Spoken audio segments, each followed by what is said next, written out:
You ever have a day circled on your calendar? A day that feels like it's finally about you? A day you've earned? Only to realize someone you love sees it as just another Saturday? This is the story of a man, a new father, a partner, a planner. And the moment he realized that sometimes the people closest to you don't see your milestones the way you do. Welcome to AITA Stories. Let's begin. This was supposed to be his first Father's Day. Not the cheesy card store kind of day. Not the corporate celebration with ties and grill sets and not one dad mugs. But the real kind. The kind where you look at your 7-month-old baby and realize you've made it this far. Where you share a quiet breakfast with the woman you love. Where the diapers and feedings feel a little lighter, because this day, this one, was going to be about presence, about fatherhood, about him. But that wasn't how the story played out, because a week before the day arrived, his girlfriend walked in with a request, not from her, from her brother.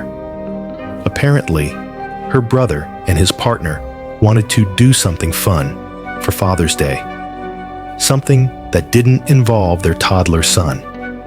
So, naturally, they asked her, and she, naturally, asked him, could they watch her brother's child on Father's Day? Not for an emergency, not for something critical, but just so they could enjoy their day, child-free. He blinked, confused.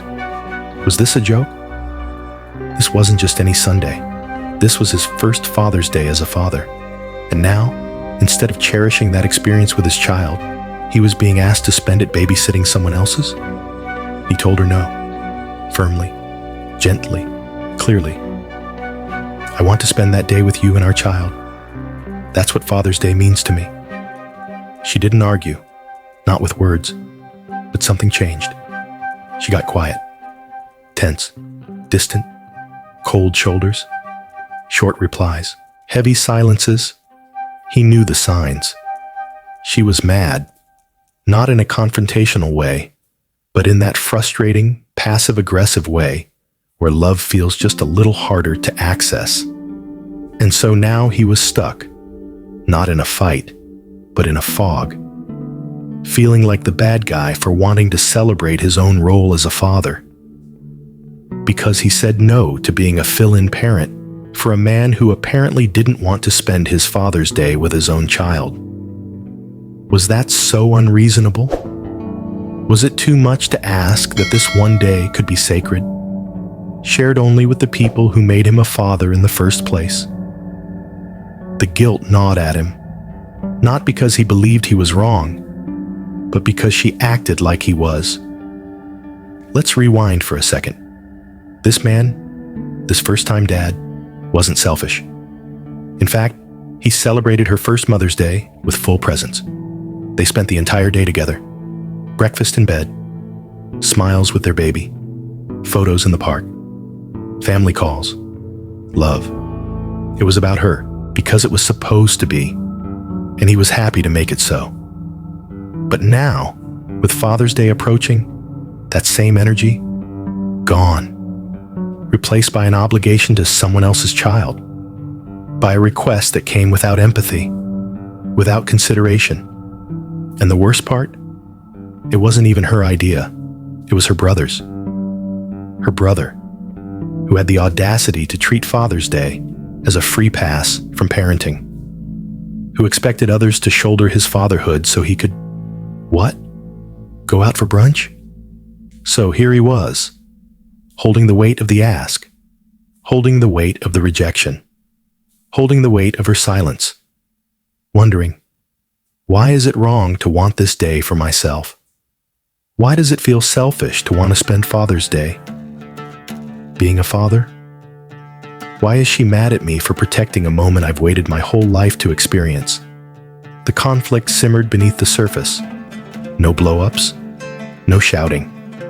Just that slow erosion of closeness. She wasn't talking about it, but she didn't need to. The chill in the room was enough. the subtle eye rolls, the sighs, the way she said, "Fine," when it clearly wasn't. He tried to explain, tried to remind her how much Mother's Day had meant to her, how he'd centered her, how he simply wanted the same in return. But the more he tried to speak from the heart, the more it felt like she'd already decided that his refusal wasn't about boundaries, but about selfishness, that saying no wasn't about honoring his family, but about rejecting hers. And that's the heartbreak, isn't it? When someone you love interprets your values as a threat. When your desire for a meaningful, shared memory becomes a wedge between you. Not because of what you did, but because of what they expected you to do. He wasn't just saying no to a favor. He was saying yes to a moment that would never come again. The first Father's Day. The only one like it.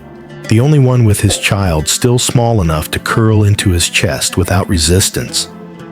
He wasn't willing to trade that for anyone. Not for her brother.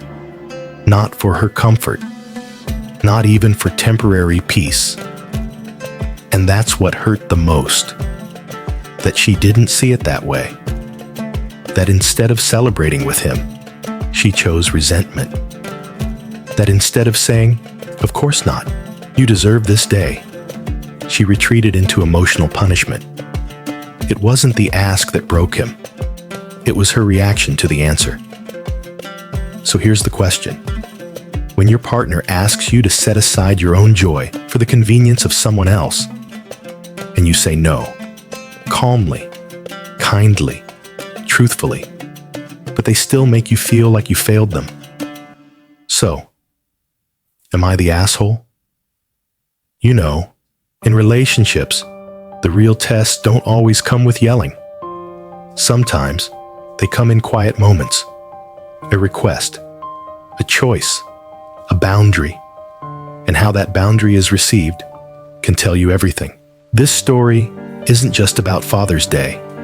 It's about emotional reciprocity, about the right to honor your own milestones without guilt, about expecting the same energy you give. This man showed up for her. He celebrated her. He supported her motherhood with intention and love. But when it was his turn, he got the cold shoulder. And that hurts. Because love, real love, doesn't punish you for choosing presence over obligation.